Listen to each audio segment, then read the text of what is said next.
Okay.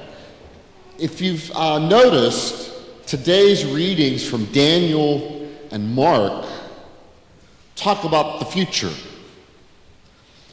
What I'd like to talk to you about today is just a reminder of what this type of literature is all about. So, I'd like you to think of a good mystery book. Okay? What comprises a mystery book?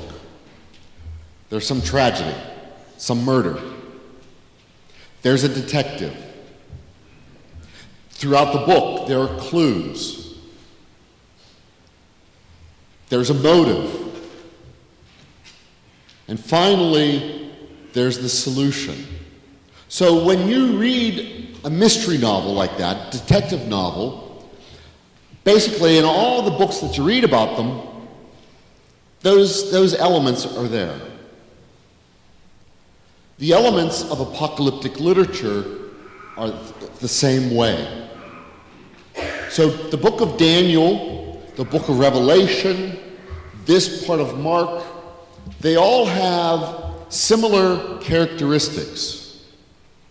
One, there is a tragedy or a persecution or a time of trouble that the readers are living in. That time of trouble to the readers points to imminent disaster. That disaster is the result of evil in the world. But because of that evil, God will send an angel or a heavenly figure to defeat that evil. That evil will be defeated and a new age will come.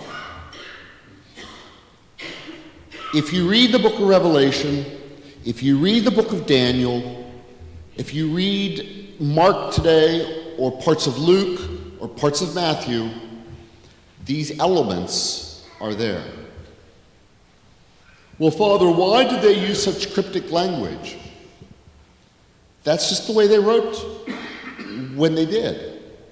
From 200 years before Christ to about 200 years after Christ, this was the style of writing for hope.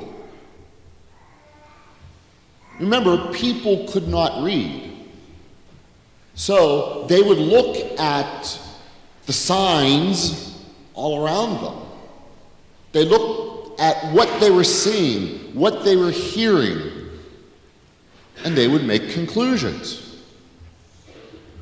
The writers of apocalyptic literature wanted to use those methods to instill in the readers or the ones listening that, hey, this, and this are happening. However, God is in control. You worry about the end of the world, don't worry about it. It's all going to be happening just the way God wants it. Everything's going to be good in the end. What you need to do is to stand firm, don't panic, just take it day by day. That's the message that's still important today. You have people, the end of the world's going to end in 2012 because the Mayan calendar says it. The book of Daniel says in this chapter that it's going to happen. The book of Revelation says in this chapter it's going to happen. Like I said last week, who cares? If God comes today, or if he comes tomorrow, or if he comes 1,000 years from now, or if he comes 1,000,000 years from now, would you be ready? Would you be steadfast? Would your belief still be strong? One thing to keep in mind, In all these things, that evil figure, the Antichrist for Christians, how do we defeat the Antichrist? By being Christ-like. Whenever you help somebody in need, whenever you pray, whenever you love, that defeats the darkness. Your light of Christ that was given in baptism shines so brightly that the darkness of uncertainty, or the darkness of doubt, or the darkness of fear will go away.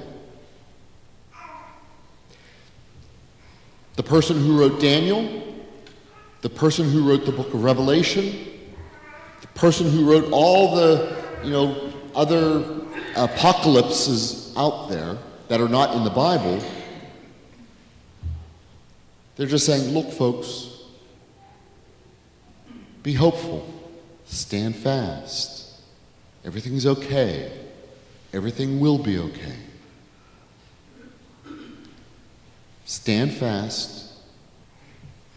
Everything's okay because Christ is in charge.